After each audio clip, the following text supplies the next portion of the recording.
If painting coastal scenes feels overwhelming with all that light, shadow and water movement, I get it. In this video I'll show you my simple process for breaking it all down step by step. We'll start with the dark shapes, then build up those warm sea stacks and then the cool blues of the water. So by the end you'll see exactly how to turn a complex view like this of the 12 apostles in Australia into a calm, believable seascape. Now I'm painting in oils here and I'm using Blue Ridge oils, and if you want to get some I've put a link in the description box below.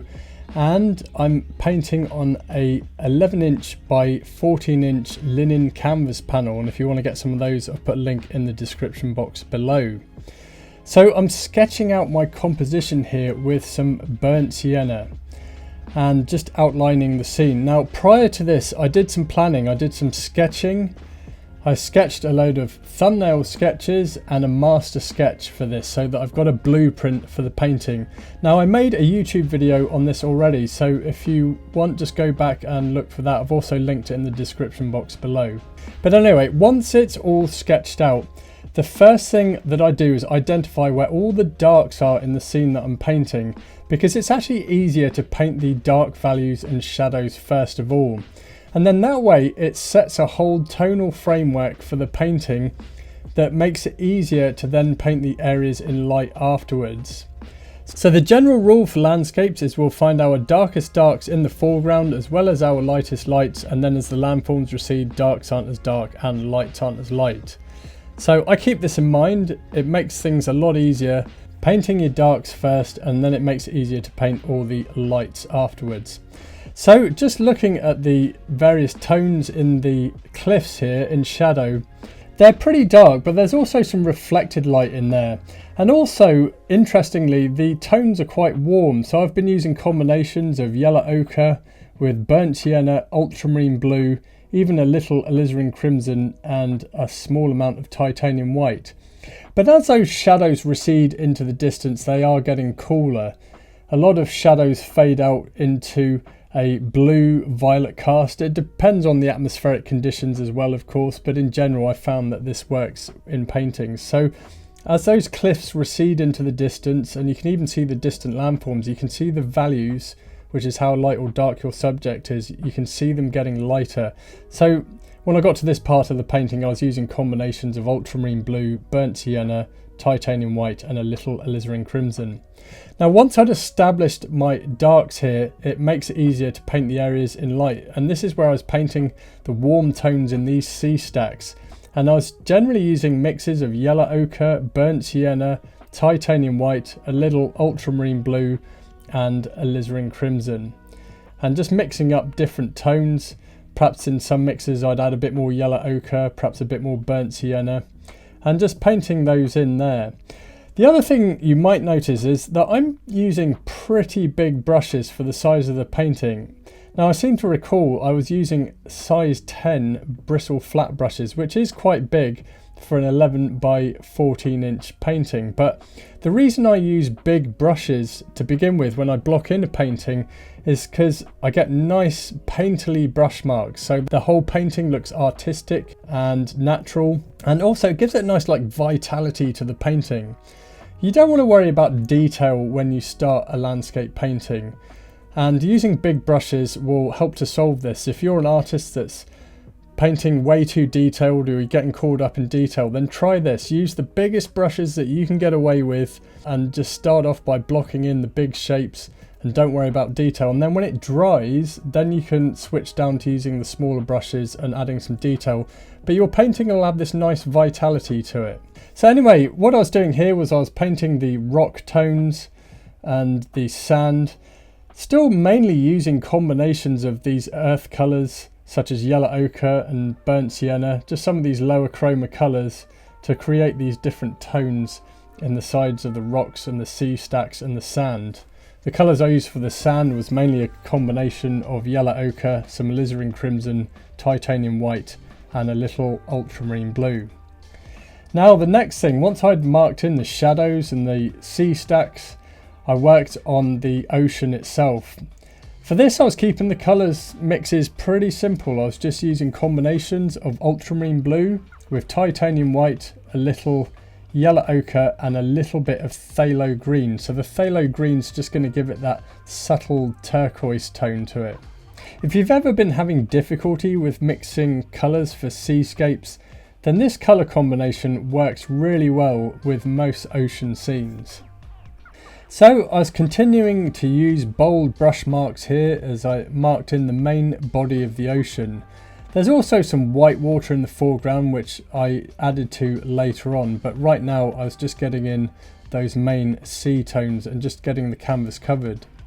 Now the other thing is, as I'm painting the sea, I can actually use it to mark in or fill in the negative spaces around the sea stack. So it's actually helping to further shape them. And we can add refinements to the painting a bit later on, but we just want to get the main colours and the tonality of the painting established during the blocking phase.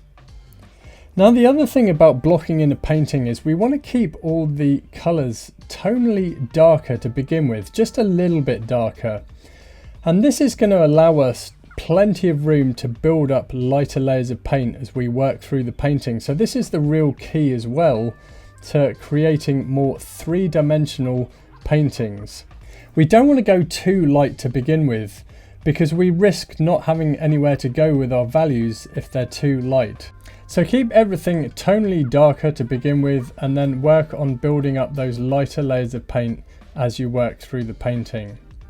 Now then, having marked in those main sea tones there, the next thing I did was to just mark the general areas where the white water is in the breaking waves. And for this I just used a simple mix of titanium white with a little bit of burnt sienna, a little bit of ultramarine blue and a little bit of alizarin crimson. Ever such a tiny amount, but it's just enough to darken the value of the white there.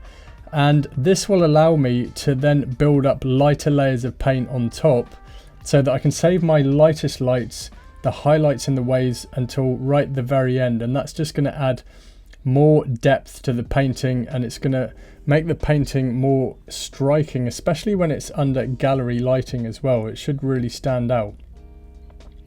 So once I'd marked in the sea, the next thing I did was just paint the sky here. Now normally when I paint landscapes or seascapes I normally add some clouds, but in this case I pretty much copied the photo as it was without the clouds because I felt that it worked pretty well. But nonetheless I wanted to get some texture in the sky anyway, and the way I do this is I just do big bold downwards vertical brush marks so that you can see the brush mark texture in the sky. Now at this point in the painting it was dry and I was starting to build up the detail in the side of the cliffs here. So this was adding lighter layers of paint. You can also see that my paintbrushes are starting to get a bit smaller as well. But I was painting these warm tones in the side of the cliffs using the same colours that I was using earlier, but just making the value lighter. In some of these sea stacks I even added a tiny bit of cadmium yellow as well, just to increase the saturation a little bit. Now if you're an artist and your paintings are looking flat, or you've just been struggling to create depth and distance in your painting, then I have a free video that you might like that's going to help you to create depth and distance in your next painting and get over those hurdles that you might be experiencing. So if you'd like to watch the free video that's going to help you create depth and distance in your painting, just click the link below and I'll send it over to you. Enjoy. Back to the painting, and I'm now in the modelling stage. So this is where I'm starting to add more layers of paint, starting to build up a bit of detail and begin adding some refinement. So you can see those lighter layers, those lighter tones in the sea stacks here, but I'm still letting the colour from underneath, from that initial blocking stage, come through. Then once I'd added those layers of paint on the sunlit side of these sea stacks and cliffs, I then do something that I always do in my paintings a bit later on, and that's restating the dark values. So re-establishing some of these shadows, which helps to define the cliff edges a lot more.